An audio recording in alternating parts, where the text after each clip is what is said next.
terdakwa dugaan kasus suap proyek di Dinas PUPR Kalimantan Selatan mulai disidangkan. Cuaca ekstrim pemukiman di pesisir Tanah Bumbu dilanda banjirop. Pemerintah Provinsi Kalimantan Selatan gratiskan layanan bus Trans Banjar Bakula.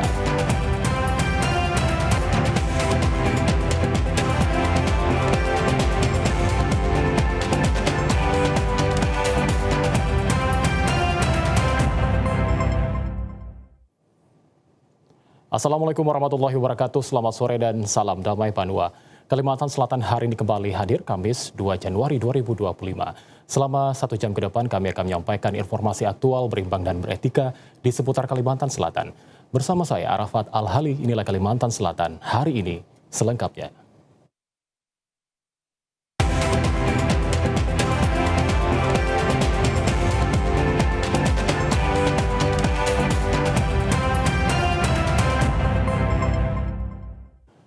Kami oleh Kalimantan Selatan hari ini pemirsa dengan informasi mengenai 2 terdakwa dugaan kasus suap proyek di Dinas PUPR Kalimantan Selatan akhirnya menjalani sidang perdana di Pengadilan Tipikor Banjarmasin.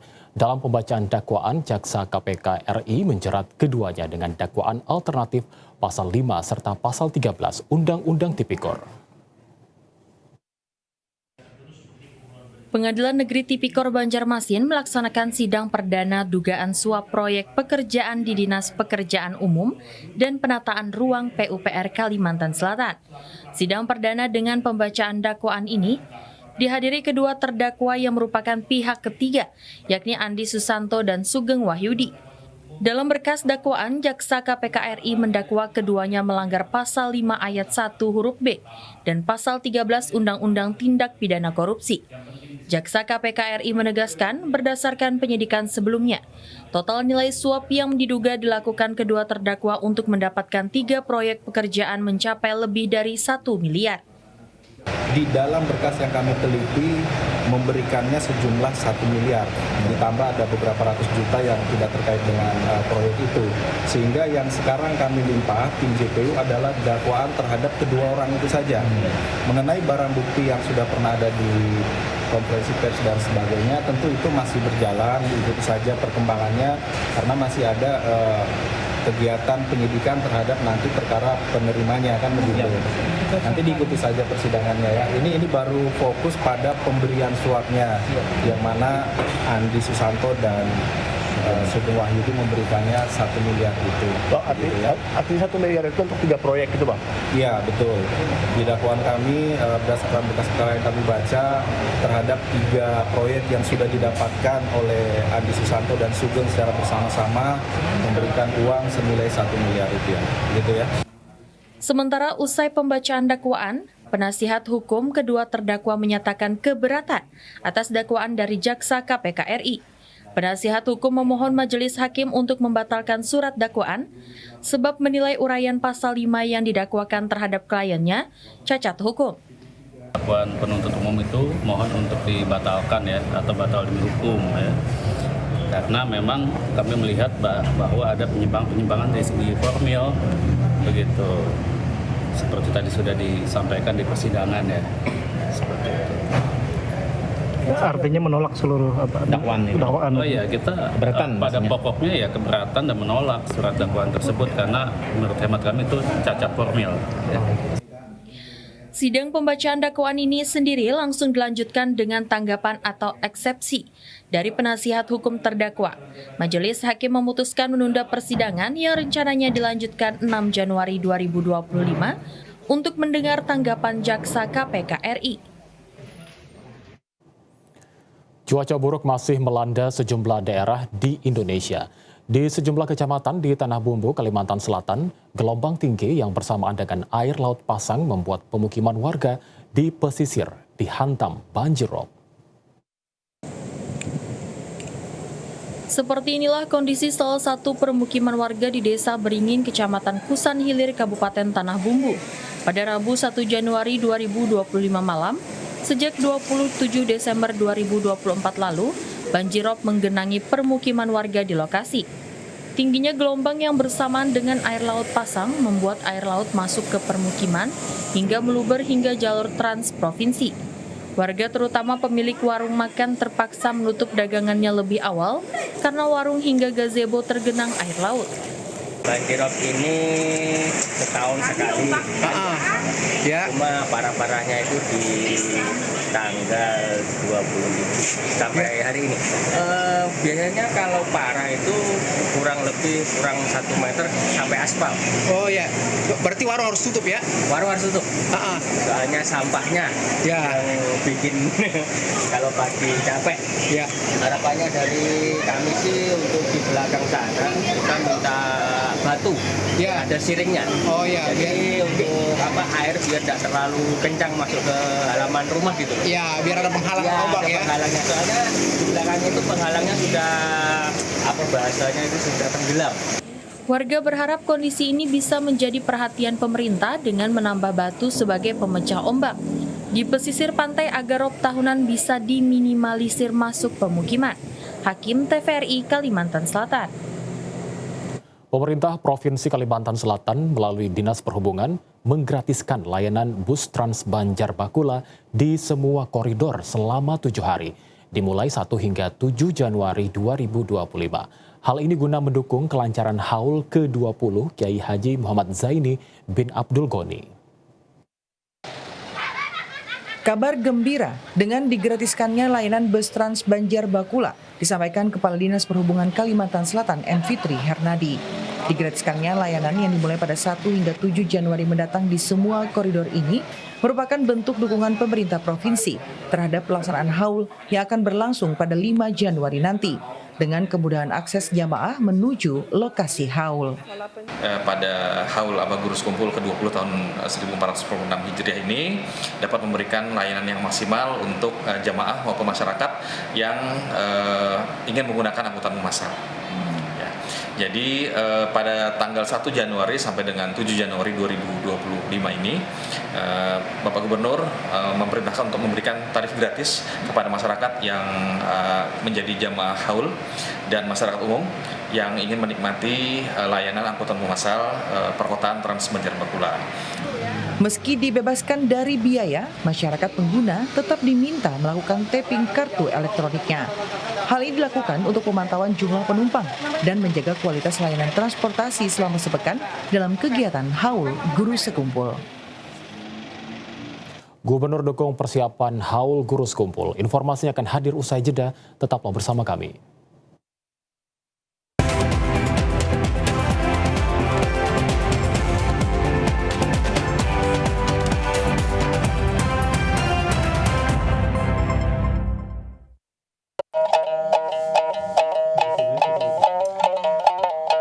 Selamat datang di Kalimantan nan kaya. Sebuah tanah idaman yang indah bagai permata khatulistiwa. Mari kita mengenal karya seni yang melambangkan keelokan. Beberapa batu yang ada sedikit sugestinya, pertama itu berlian untuk kesucian. Yang kedua itu batu akik untuk kesehatan.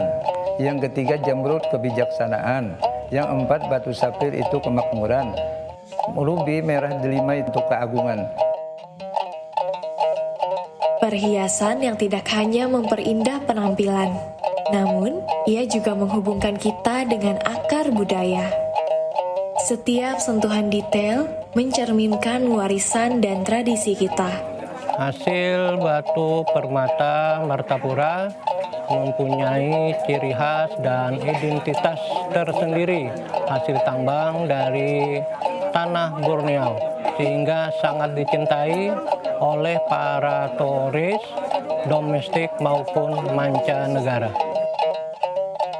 Permata Borneo adalah bukti kekayaan ragam budaya. Mutu Manikam, Kilau Tradisi Cinta Negeri.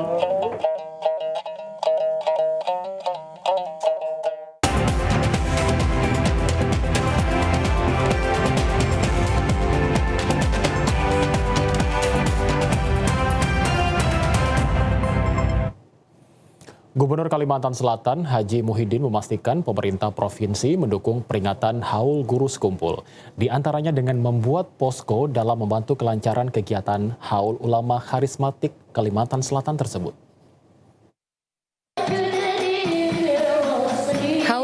karismatik Kalimantan Selatan Kiai Haji Zaini bin Abdul Ghani atau biasa disebut Guru Sekumpul tinggal 3 hari lagi. Sebelumnya diprediksi sekitar 3 juta warga dari berbagai penjuru, tidak hanya Kalimantan Selatan dan Pulau Kalimantan, tetapi juga luar pulau akan hadir dalam haul kali ini. Gubernur Kalimantan Selatan Haji Muhyiddin mengaku pemerintah mendukung kelancaran pelaksanaan haul kali ini, diantaranya dengan adanya posko untuk pelayanan jamaah haul. Menurut Muhyiddin, koordinasi juga terus dilakukan agar jamaah haul yang datang bisa terlayani dengan baik, terutama pihaknya juga akan melakukan pemantauan kesiapan jelang haul. Hanya kita menyiapkan posko-posko, ada beberapa posko, mungkin peninjauan besok mungkin besok ada besok. Jumat, nah besok Jumat, karena esok karena jadwal padat, jadi karena kita kontrol dan kita melayani juga ada sumbangan kayak telur, Italo itulah, sumbangan Italo, iwak ada, nah, jadi telurnya Italo itu ada beberapa ton, iwak pun ada beberapa ton, nah, jadi yang menyamarkan aja lah kepada orang yang membuat posko-posko. Orang nomor 1 di Kalimantan Selatan ini juga berharap haul berjalan dengan lancar, sehingga kesiapan posko yang didirikan oleh Pemprov Kalimantan Selatan bisa membantu para jemaah saat datang dan kembali ke daerah masing-masing. Untuk membantu jamaah haul yang melintas di Kabupaten Tapin, pemerintah daerah siapkan 5 fasilitas kesehatan di sepanjang jalur jamaah. Posko kesehatan ini akan selalu siap selama 24 jam hingga tanggal 7 Januari 2025.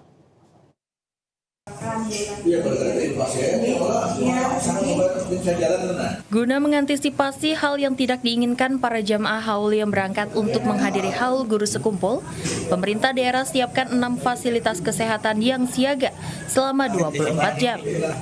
Fasilitas kesehatan yang disiapkan merupakan 5 puskesmas, yakni Puskesmas Lok Paikat, Banua Padang, Tapin Selatan, Binuang, dan Margasari, serta 1 RSUD Datu Sanggul. Fasilitas kesehatan yang disiapkan merupakan vaskes yang dilalui oleh para jamaah haul.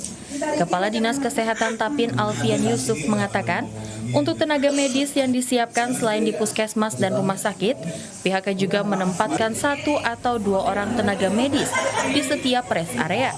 Ini menyiapkan puskesmas untuk di masing-masing puskesmas untuk standby, sehingga di IGD itu ada jadwal dari mereka untuk standby di posko itu.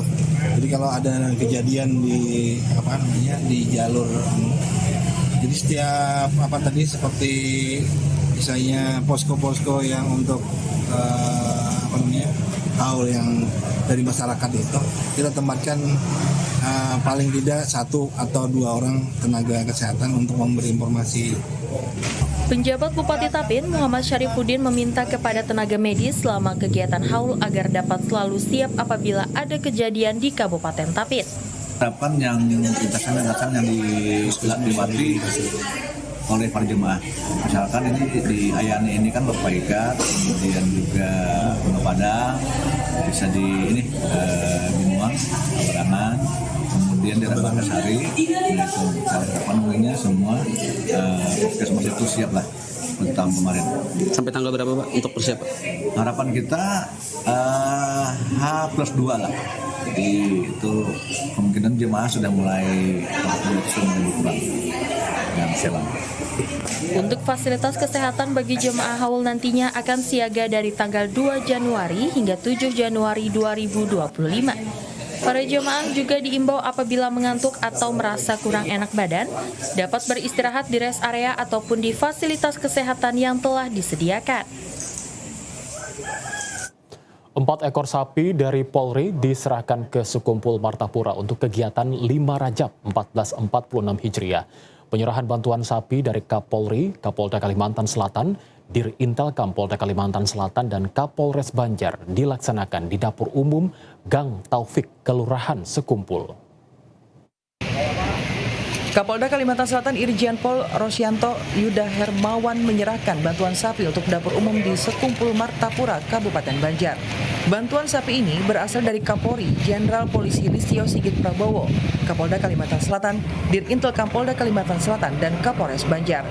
Penyerahan 4 ekor sapi yang dilaksanakan di dapur umum Gang Taufik, Kelurahan Sekumpul, diterima Imam Musola Ar-Raudah, Kiai Haji Sa'duddin Salman. Polda Kalimantan Selatan pada kegiatan 5 Rajab 1446 Hijriah di Sekumpul nanti juga akan membuka dapur umum dan posko kesehatan serta menerjunkan lebih dari 1.500 anggota untuk mengamankan dan mensukseskan kegiatan. Penyerahan sumbangan sapi untuk kegiatan 5 Rajab besok dari Bapak Kapolri dan Kapolda Kalsel. Saat ini kita menyerahkan ada 4 ekor sapi, satu dari Bapak Kapolri, satu dari Kapolda, kemudian dari Pak Dirintel, dari Pak Kapolres Banjar. Kita mendukung penuh ya, baik dari personil pengamanan, kita sudah rapatkan dengan pihak-pihak terkait ya, baik itu dari semua instansi yang ada di provinsi maupun kabupaten, kemudian relawan, dari pihak keluarga, kita juga sudah rapatkan. Selain pengamanan, ada nanti kita menggelar dapur umum, kemudian kita gelar juga posko kesehatan, kita bergabung posko kesehatan, kita bergabung dengan Universitas Kedokteran Universitas Lambung Mangkurat, kemudian dari Dinas Kesehatan Provinsi dan Kabupaten. Alhamdulillah kita sampai tahun ini dari sebelumnya dari kepolisian memberikan bantuan sebagaimana apa yang disampaikan dari Bapak Kapolda, cuma ada tambahan satu lagi di saat momen ini harus waspada di mana kesehatan niat. Kegiatan 5 Rajab di Sekumpul Martapura setiap tahun dilaksanakan untuk peringati Haul Ulama Karismatik Kiai Haji Muhammad Zaini Abdul Ghani atau Abah Guru Sekumpul. Haul setiap tahunnya dihadiri tak sedikit jamaah, termasuk dalam beberapa tahun terakhir mencapai jutaan orang. Masyarakat Kecamatan Lok Paikat keluhkan jalan bypass Binderang Rantau alami kerusakan cukup parah. Kerusakan sudah berlangsung selama 1 bulan terakhir karena dilalui oleh angkutan dengan tonase berat. Selama 1 bulan terakhir ini, salah satu akses jalan masyarakat dari Kecamatan Lok Paikat menuju Kota Rantau alami kerusakan yang cukup parah. Kerusakan ini diduga dikarenakan adanya angkutan dengan tonase berat melintas. Terlebih jalanan ini merupakan salah satu jalan alternatif jemaah haul menuju Sekumpul tanpa melalui Kota Rantau. Kerusakan sendiri kurang lebih sepanjang 3 km. Kepala Desa Binderang Saini mengatakan, kerusakan terjadi selama 1 bulan terakhir padahal jalanan ini baru saja diaspal. Dan rusak ini sudah sekitar 1 bulan yang ini kan, karena kerusakan ini disebabkan oleh truk yang berberat dan parkiran kadang menumpuk ke sini, jadi malah badan jalan ini selalu rusak. Nah, maksud kami ini kan jalan ini supaya bisa kembali bagus untuk kelancaran pengendara dan keamanan bagi masyarakat kami. Kepala Dinas PUPR Tapin Rizkan Nor mengatakan, untuk jalan yang rusak wewenang pihak provinsi. Namun saat ini sudah mulai dilakukan penambalan dan perbaikan untuk kemudahan jamaah haul. Peninjauan jalan ruas di jalan Binderang Rantau, dan itu adalah ruas jalan provinsi. Meskipun dari ruas jalan provinsi, dari PUPR Tapin tetap mensupport untuk kelancaran arus lalu lintas jalur haulan Abah Guru Sekumpul yang mulai hari ini mulai ramai sudah lewat. Nah, jadi untuk kegiatan hari ini kita tadi langsung inspeksi jalan bersama kontraktor dari Dinas PUPR Provinsi, langsung dikerjakan Pak untuk penambalan jalan berlubang di sepanjang jalan Binderang Rantau. Masyarakat diimbau agar dapat berhati-hati pada saat melintas. Apabila merasa tersesat, segera bertanya kepada para relawan yang berjaga agar dapat diarahkan. Menempuh perjalanan panjang, jamaah haul ke-20 Guru Sekumpul asal Tembilahan, Riau mulai berdatangan. Keinginan kuat menghadiri peringatan haul menjadi niat mereka dari jutaan jamaah yang akan berkumpul pada puncak haul 5 Januari mendatang. Secara mandiri bersama rekannya, Nopen, warga asal Indragiri Tembilahan Provinsi Riau ini tiba di Terminal Kilometer 6 Banjarmasin. Nopen adalah salah satu jamaah yang rela jauh datang dari Provinsi Riau untuk menghadiri momen haul ke-20 Kiai Haji Muhammad Zaini bin Abdul Ghani atau Guru Sekumpul pada 5 Januari mendatang. Tak hanya dirinya yang datang secara mandiri, dipastikan warga Riau lainnya secara rombongan juga akan hadir dalam haul Guru Sekumpul. Kapan sampai ke Banjarmasin? Semalam sore, lebih kurang kira-kira pukul 5 WITA. Asalnya dari? Asalnya dari Riau, Indragiri Hilir, Tembilahan. Ini niat ke Banjarmasin mau apa nih? Menghadiri acara haul sekumpul sekaligus silaturahmi dengan keluarga yang ada di Kalteng maupun di Kalsel. Kok mau jauh-jauh datang ke untuk haul sekumpul? Pengen menghadiri jauh gimana pun kita upayakan. Nah, lagi pula yang kita apain ini kan salah satu orang yang dimuliakan ya. Berapa banyak yang datang ke sini? Rombongan kami lebih kurang 70 ya. 70. Semuanya dari Tembilahan ya? Dari Tembilahan yang kami mandiri. Ya. Nah, kalau yang lain kita kurang tahu juga berapa jumlahnya. Cuma setahu informasi yang kami dapat ada 5 bus lagi. Kedatangan jamaah haul asal provinsi lainnya di Indonesia terpantau tidak hanya melalui jalur darat, namun juga udara dan laut yang mulai berdatangan ke Kalimantan Selatan untuk berhadir pada puncak haul ke-20 Kiai Haji Muhammad Zaini bin Abdul Ghani. Masih terkait dengan pelaksanaan haul Guru Sekumpul, pemirsa, jelang momen haul Guru Sekumpul, penjualan beras lokal meningkat 50% dibandingkan hari biasa. Meningkatnya permintaan tidak berpengaruh dengan harga yang masih normal di pasaran untuk beras lokal. Jelang peringatan haul ke-20 ulama karismatik Kiai Haji Muhammad Zaini bin Abdul Ghani atau Guru Sekumpul, penjualan beras lokal di sentra pasar beras Muara Kelayan Banjarmasin mengalami peningkatan. Permintaan penjualan menurut pedagang beras Hajah Maslihah meningkat 50% dibandingkan hari biasa dengan dominasi penjualan beras lokal yang terjadi sejak pertengahan Desember lalu. Peningkatan permintaan dominasi beras lokal jenis Unus Mayang. Ada permintaan dari sebagian orang kan mau acara haul, jadi kan ada yang mau untuk acara itu nih. Jadi kan ada yang minta untuk di packing 10 liter, kayak gitu. Jadi langsung dimasak. Berapa persen peningkatannya dibandingkan yang biasa nih? Pak, 50-an kah? Iya, 50%. Nah, harganya naik atau kayak apa nih? Standar aja, ada yang kenaikan untuk pengemasan. Ada biaya upahnya lah. Peningkatan permintaan beras lokal di sentra beras Banjarmasin tidak berdampak pada naiknya harga. Harga beras lokal saat ini masih normal. Siam Rp450.000 per karung, mayang Rp550 hingga Rp560.000 per karung. 12 kg sabu dimusnahkan. Informasinya akan hadir usai jeda. Tetaplah bersama kami.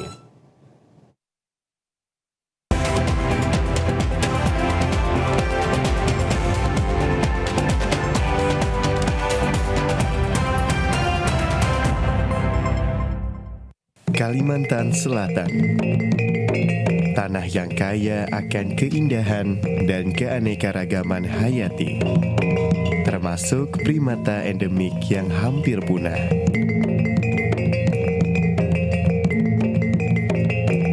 Rimbunnya hutan mangrove, hidup bekantan yang kini semakin terancam.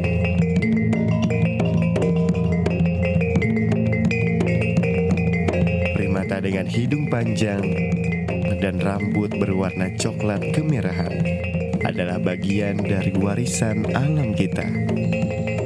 Bekantan adalah primata endemik Kalimantan yang status konservasinya saat ini terancam punah. Keberadaannya di alam sebagai penanda spesies kunci yang menjaga keseimbangan sebuah ekosistem karena perannya sebagai agen biodiversitas dan agen regenerator hutan. Melestarikan bekantan melalui pemulihan habitatnya, stop perburuan liar. Mari membangun mata rantai kepedulian bersama dengan memuliakan alam. Selamatkan bekantan, selamatkan peradaban manusia. Melalui restorasi hutan mangrove, turut membantu meningkatkan populasi bekantan yang hampir punah. Kita semua memiliki peran dalam melindungi mereka. Jangan biarkan bekantan hanya menjadi kenangan.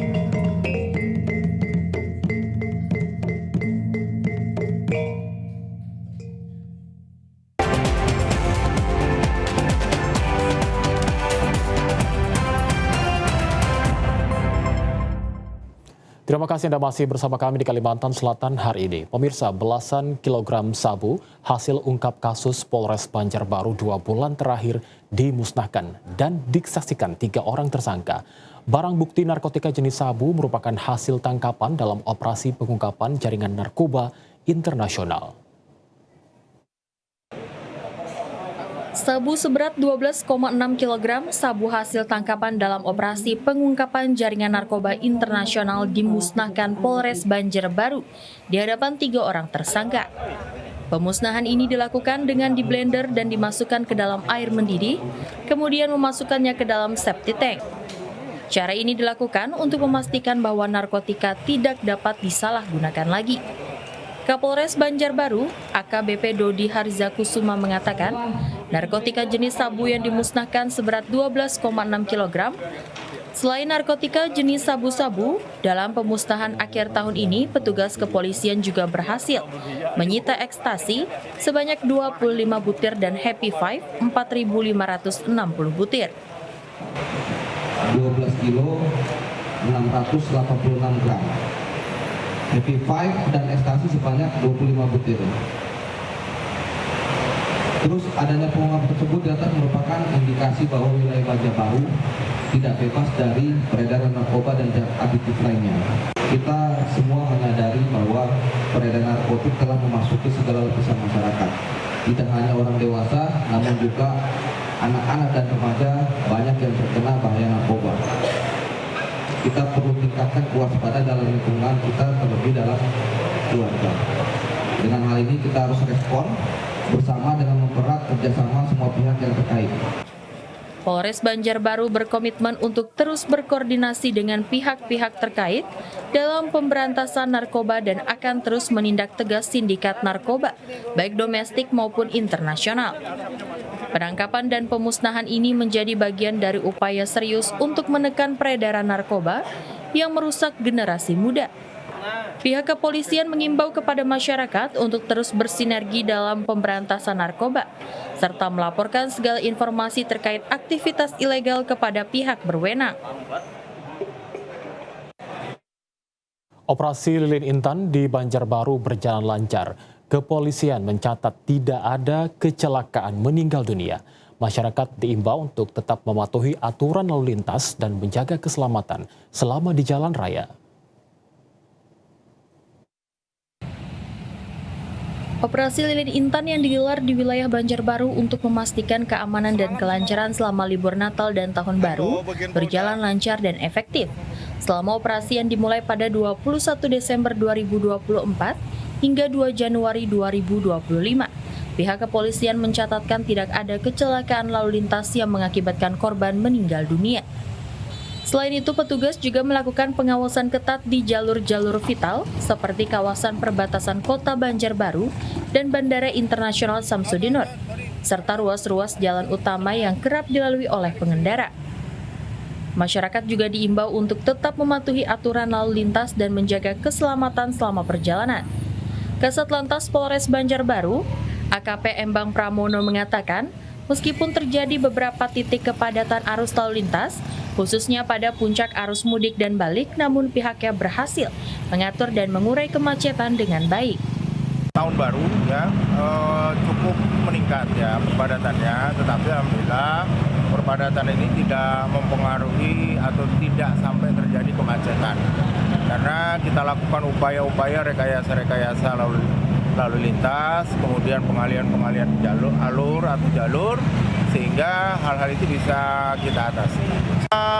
Libur Nataru untuk kecelakaan atau terjadinya kecelakaan di khususnya seluruh wilayah Banjarbaru, untuk yang korban jiwa tidak ada, ya. Hanya korban material seperti yang ada di kemarin pada saat di Tanjakan Durian. Operasi Lilin Intan ini juga berfokus pada pencegahan potensi kejahatan dan memberikan pelayanan cepat tanggap kepada masyarakat. Polisi bersama dengan petugas terkait lainnya juga aktif melakukan pemeriksaan kendaraan untuk mencegah kecelakaan dan pelanggaran lalu lintas. Masyarakat diharapkan dapat melanjutkan aktivitasnya dengan lebih aman dan pihak kepolisian akan terus meningkatkan pengawasan untuk menjaga ketertiban di tahun 2025. Informasi lain akan kami hadirkan usai jeda, tetaplah bersama kami di Kalimantan Selatan hari ini.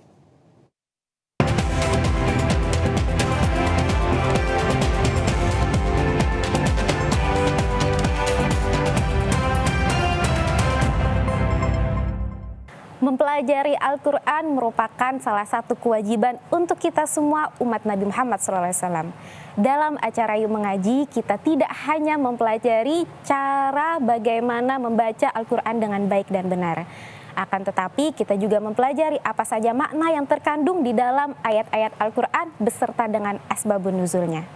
Saksikan acara Yuk Mengaji setiap hari Jumat jam 3 sore di TVRI Kalimantan Selatan. Bacaan yang ada di dalam Al-Quran, surah Al-Baqarah ayat 206 sampai dengan ayat 36 berlaku.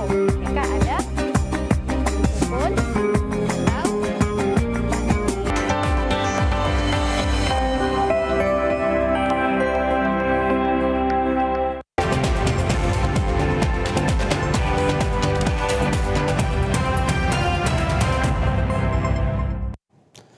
Tim penggerak PKK Kalimantan Selatan gelar peringatan Isra Mi'raj Nabi Muhammad SAW.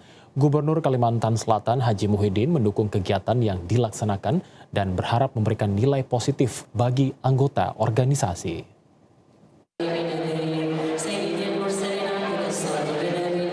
Kegiatan peringatan Isra Mi'raj Nabi Muhammad SAW yang dilaksanakan tim penggerak PKK Provinsi Kalimantan Selatan dihadiri ratusan anggota dan tamu undangan. Kegiatan ini juga dihadiri perwakilan tim penggerak PKK Kota dan Kabupaten se-Kalimantan Selatan. Kegiatan yang dihadiri Ketua TP PKK Kalimantan Selatan, Hajah Fatul Janah ini merupakan kegiatan rutin TP PKK Kalimantan Selatan dalam memperingati Isra Mi'raj Nabi Muhammad SAW. Gubernur Kalimantan Selatan Haji Muhyiddin yang hadir dan memberikan sambutan mengapresiasi dilaksanakannya peringatan Isra Mi'raj ini. Gubernur mengaku mendukung kegiatan seperti ini dan diharapkan memberikan banyak nilai positif dari kegiatan ini. Muhyiddin juga berharap TPPKK ke depan akan terus solid dalam mendukung program pemerintah. Jadi dalam PKK ini tidak ada lagi atau jangan sampai ada, bukan tidak ada lagi.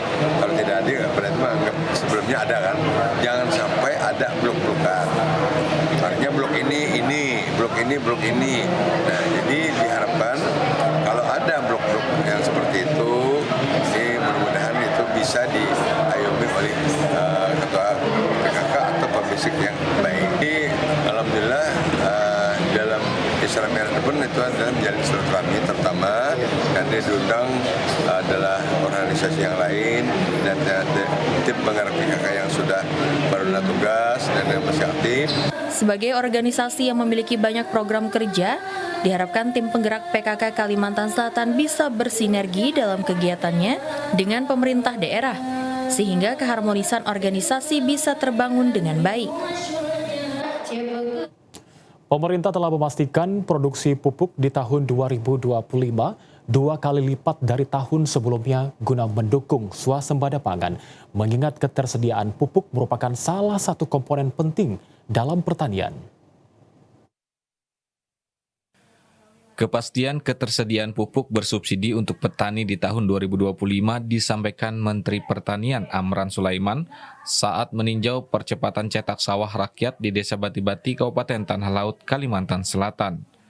Di hadapan wartawan, Amran menyampaikan untuk tahun ini pemerintah memastikan produksi pupuk bersubsidi 2 kali lipat dari tahun sebelumnya.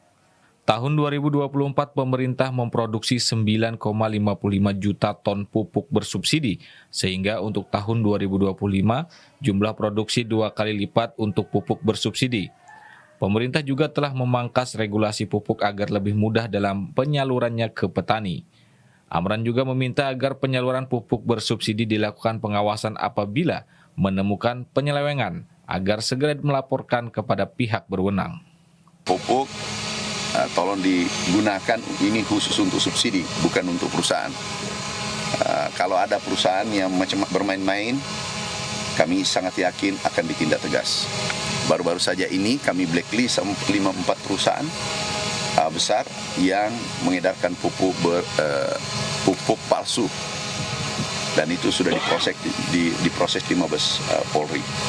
Ini insya Allah ini kita tindak karena ini merugikan petani kita.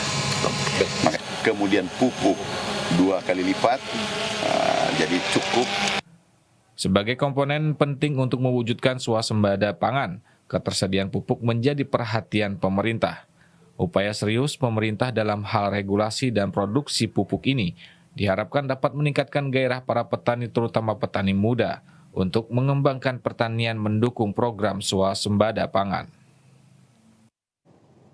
Meningkatkan kompetensi peserta agar siap bersaing di pasar kerja dan mampu membuka lapangan kerja mandiri, UPT Balai Latihan Kerja menyelenggarakan pelatihan berbasis kompetensi di Aula BLK Desa Mampari, Kecamatan Batu Mandi.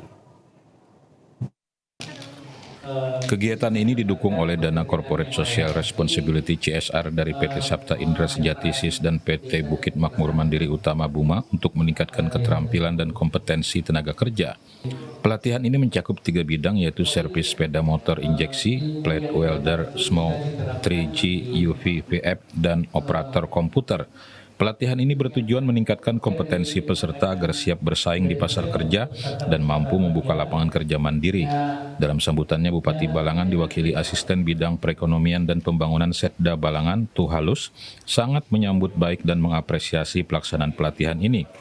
Pelatihan ini mampu memberikan pengetahuan dan keterampilan sesuai dengan bidang masing-masing peserta, serta berharap peserta semakin berdaya saing di masa depan. Sementara itu, Kepala UPT BLK Balangan Abdul Muklis mengatakan pelatihan ini merupakan bentuk kontribusi dari PT SIS dan PT Buma kepada pemerintah.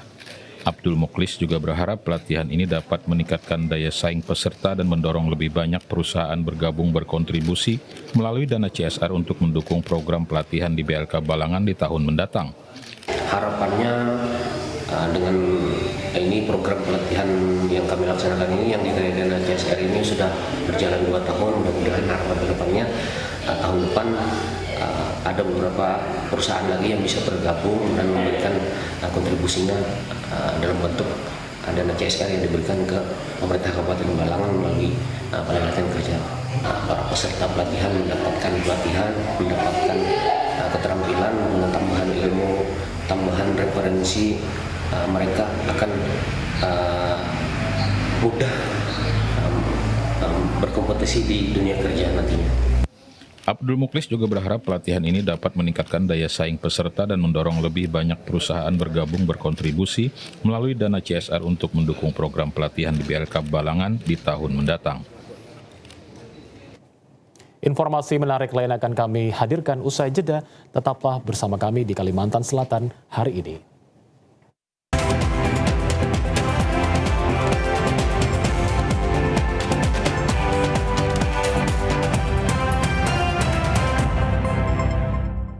Mempelajari Al-Quran merupakan salah satu kewajiban untuk kita semua umat Nabi Muhammad SAW.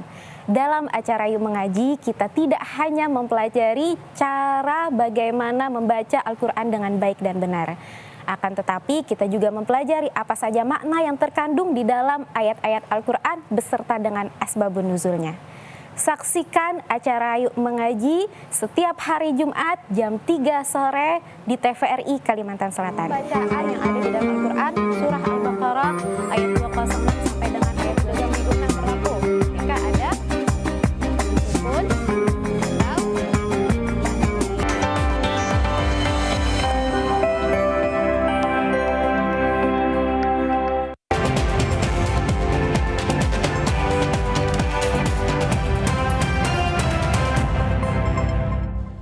Terima kasih Anda masih bersama kami di Kalimantan Selatan hari ini. Pemirsa, wisata kuliner dadakan muncul setiap minggu pagi di depan Siring Laut Kota Baru.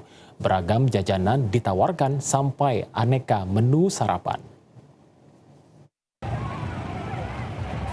Suasana minggu pagi di depan kawasan Siring Laut Kota Baru belakangan ini tampak semarak. Tak hanya berolahraga, kini pengunjung juga ramai berdatangan untuk berwisata kuliner. Wisata kuliner dadakan ini berada di tepi jalan mulai pintu masuk hingga pintu keluar Siring Laut. Beragam jajanan ditawarkan baik tradisional maupun kekinian sampai aneka menu sarapan. Beberapa bulan lalu, pedagang yang berjualan di lokasi ini masih bisa dihitung. Namun setiap minggu jumlahnya terus bertambah seiring makin banyaknya pengunjung. Salah seorang pedagang, Fatmawati, mengaku niat awalnya hanya iseng. Ia bersama saudaranya membuka lapak kue mochi.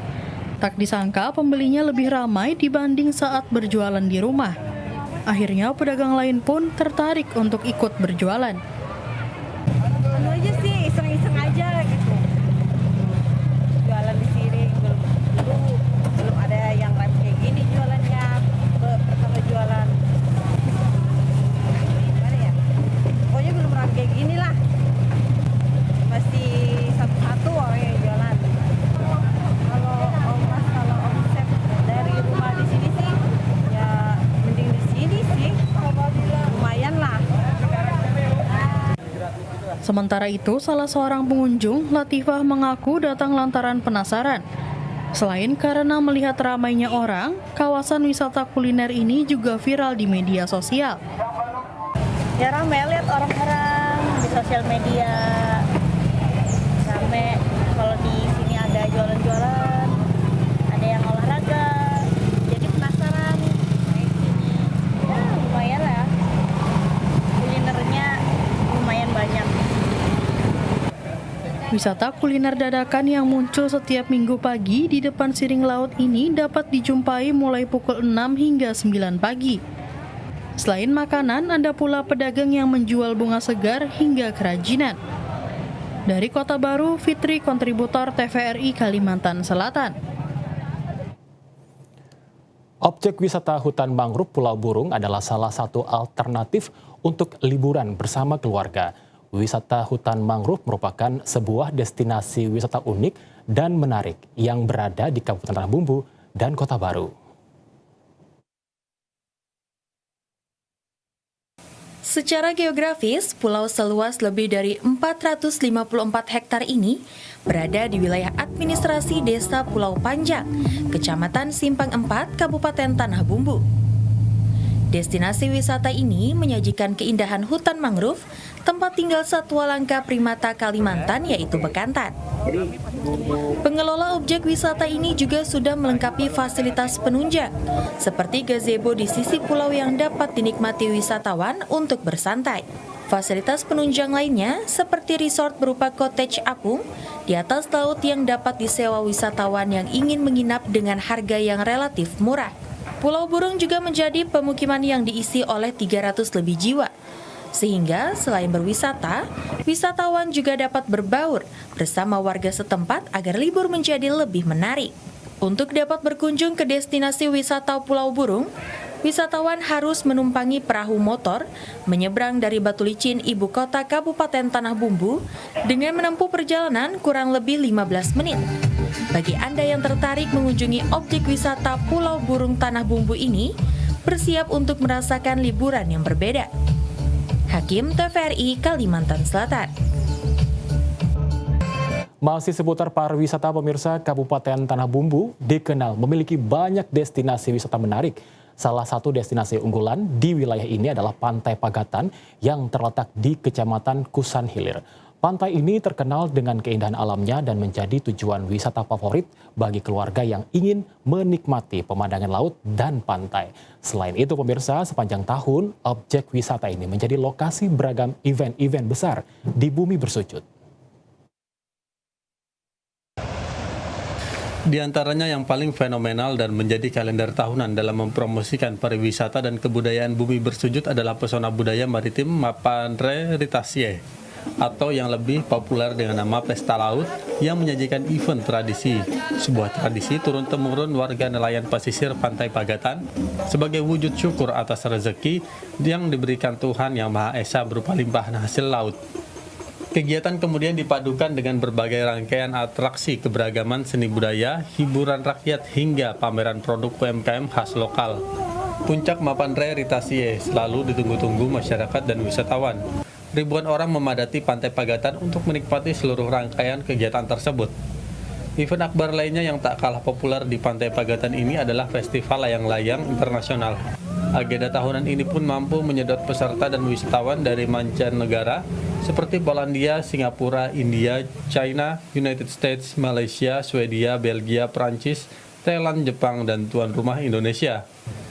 Pada festival ini beragam bentuk dan corak layangan mengudara di langit pagatan dari naga, superhero, ikan raksasa, karakter kartun, hingga hewan endemik Kalimantan, bekantan. Festival ini mampu menjadi momentum memperkenalkan destinasi wisata daerah ke kancah internasional dan mempromosikan beragam kerajinan serta produk UMKM lokal kepada mereka, sehingga memberikan multiplier effect terhadap pendapatan daerah dan perekonomian masyarakat. Dengan berbagai event besar ini, Pantai Pagatan menjadi mendunia, sehingga pada hari-hari biasa saat akhir pekan dan masa liburan selalu tak pernah sepi dari pengunjung, serta menjadi andalan Kabupaten Tanah Bumbu. Hakim, TVRI Kalimantan Selatan. Informasi seputar Kalimantan akan kami hadirkan dalam segmen Lintas Borneo.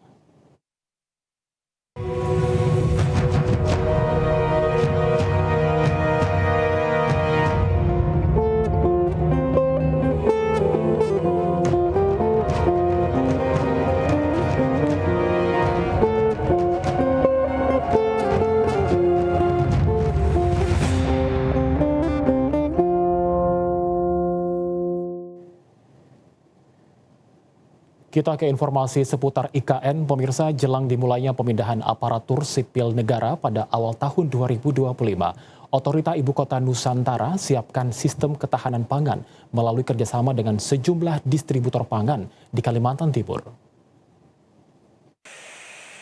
Pemenuhan pangan menjadi isu krusial di Ibu Kota Nusantara jelang pemindahan tahap pertama aparatur sipil negara.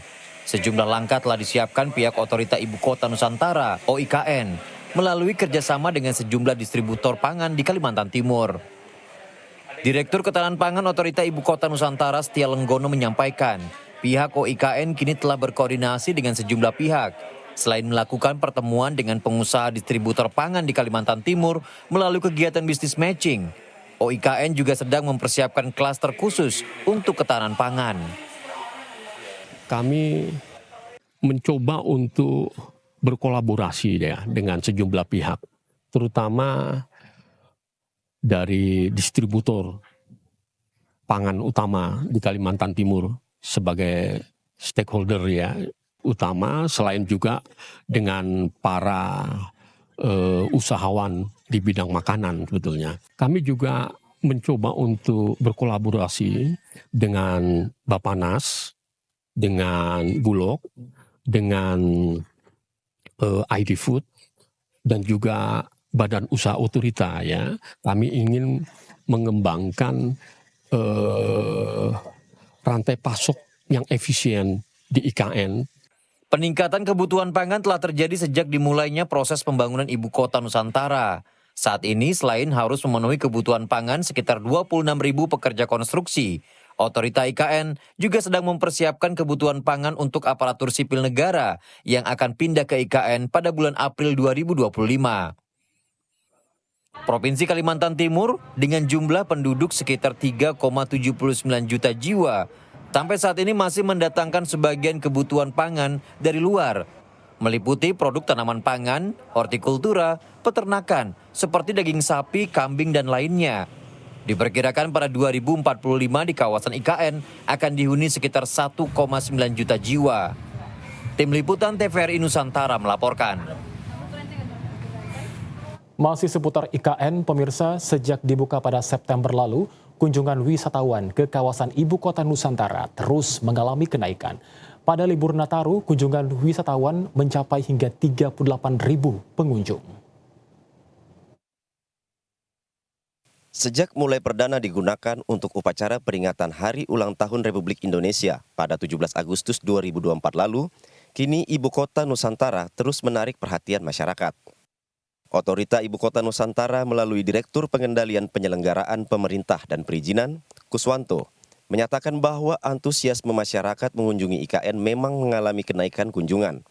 Sejak musim libur Nataru 24 Desember lalu, sampai hari ini memasuki tahun baru 2025 yang tercatat kurang lebih mencapai sekitar 38.000 orang.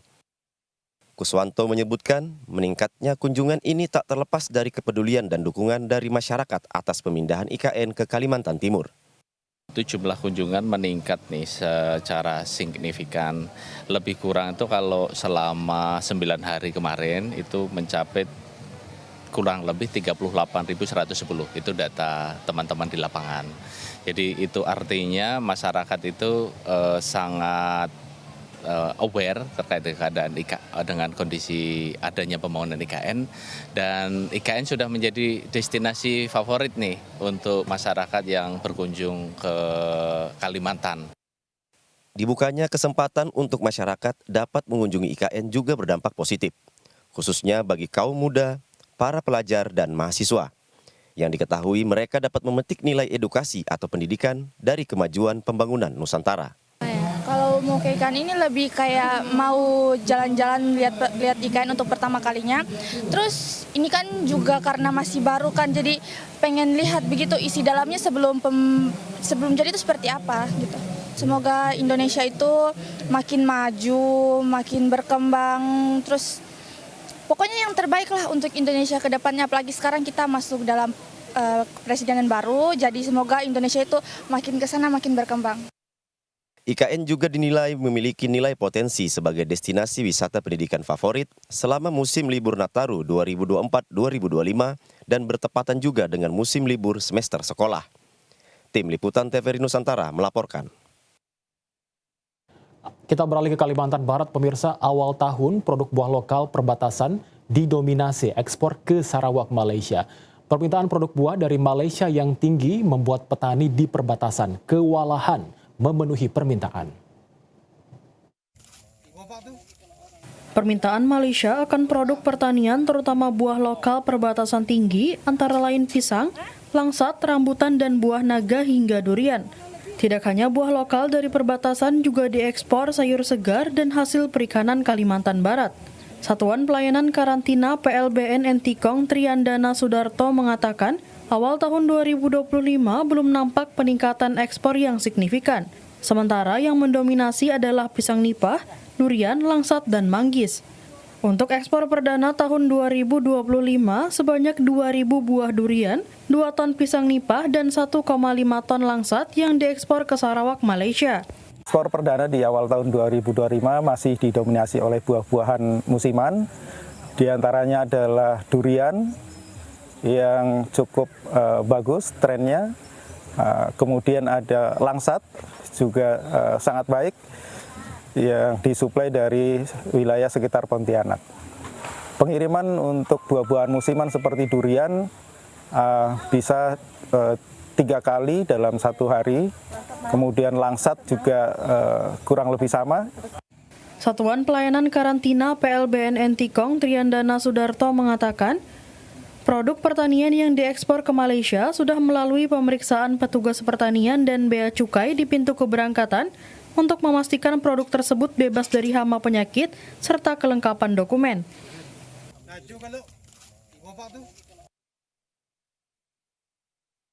Masih dari Kalimantan Barat, pemirsa, pasca perayaan Natal dan Tahun Baru, arus balik di sejumlah moda transportasi sudah mulai terlihat seperti di Bandara Supadio, Pontianak. Diprediksi puncak arus balik akan terjadi pada 2 Januari mendatang yang didominasi dengan kedatangan dan keberangkatan. Arus balik pasca perayaan Natal dan Tahun Baru telah terlihat di sejumlah moda transportasi baik darat, laut, dan udara. Masing-masing moda transportasi telah mencapai puncak arus balik. Hal serupa terjadi di Bandara Supadio Pontianak. Aktivitas masyarakat kembali ke kampung halaman telah terjadi beberapa hari terakhir menjelang dimulainya kembali aktivitas pasca libur panjang. EEGM Angkasa Pura II Iwan Sutisna mengatakan puncak arus balik terjadi pada 2 Januari dan penerbangan didominasi oleh daerah Jakarta. Mayoritas dari Jakarta Pak, dari Cengkareng Pak. Ya, ada bisa sekitar 75-80%. Dan dari kemudian yang ramai itu memang dari ada yang dari Surabaya, namun cuma 3 flight. Kemudian juga dari intra Kalimantan dari Ketapang. Pasca Nataru, pihak bandara akan kembali mempersiapkan kedatangan dan keberangkatan penumpang guna menyambut Imlek dan Cap Gomeh.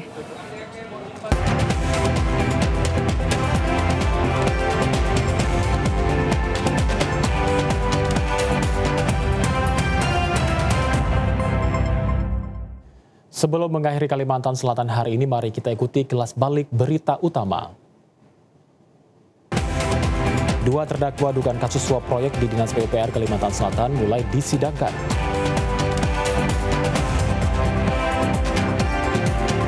Cuaca ekstrim, pemukiman di pesisir Tanah Bumbu dilanda banjirop.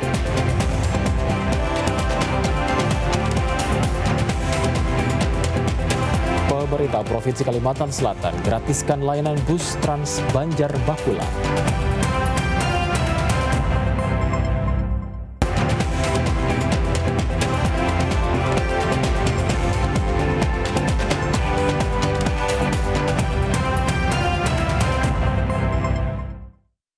Tuntas sudah perjumpaan kita di Kalimantan Selatan hari ini. Saya Arafat Al-Hali, mewakili tim yang bertugas mengucapkan terima kasih atas perhatian dan kebersamaan Anda. Wassalamualaikum warahmatullahi wabarakatuh. Selamat sore dan salam damai Banua.